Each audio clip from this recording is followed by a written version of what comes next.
ঠিক দুপুর 1টায় মন্ত্রীদের মুখে বেজে উঠল বাঁশি। বাঁশি বাজার সঙ্গে সঙ্গেই একযোগে হর্ন বেজে উঠল সারিবদ্ধ গাড়িতে।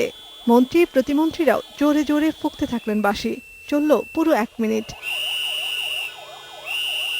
অভিনব এই কর্মসূচি এখানে শেষ নয়। বাঁশি আর গাড়ির হর্ন বাজানো শেষ হলে এরপর সবাই নীরব। নীরবতায় কেটে গেল 15 মিনিট। শ্রমিক, কর্মচারী, পেশাজীবী মুক্তিযুদ্ধ সমন্বয় পরিষদের উদ্যোগে সারা দেশে একযোগে রেল, সড়ক ও নৌপথে চলাচলকারী সব ধরনের যানবাহনে 1 মিনিট হর্ন বাজিয়ে এ প্রতিবাদ কর্মসূচি পালন করা হয়। এ কর্মসূচির সাথে সংহতি জানাতে কিছু সময়ের জন্য সচিবালয়ের বাইরে এসে জনতার কাতারে দাঁড়ান দুই মন্ত্রী।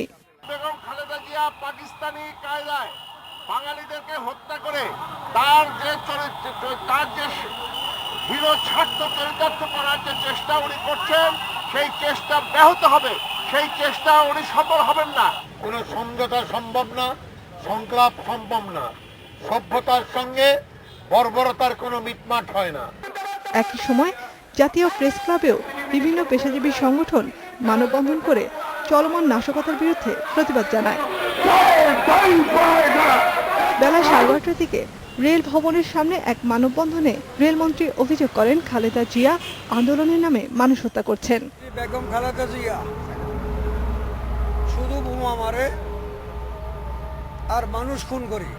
এদিকে রাজনীতির নামে মানুষ হত্যা বন্ধ করার আহ্বান জানিয়ে শাহবাগে অবস্থান কর্মসূচি শুরু করেছে গণজাগরণ মঞ্চ।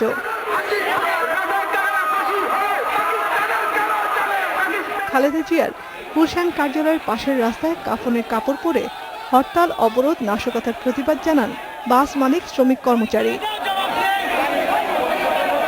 নাফিজাতুল্লাহ, ইন্ডিপেন্ডেন্ট নিউজ।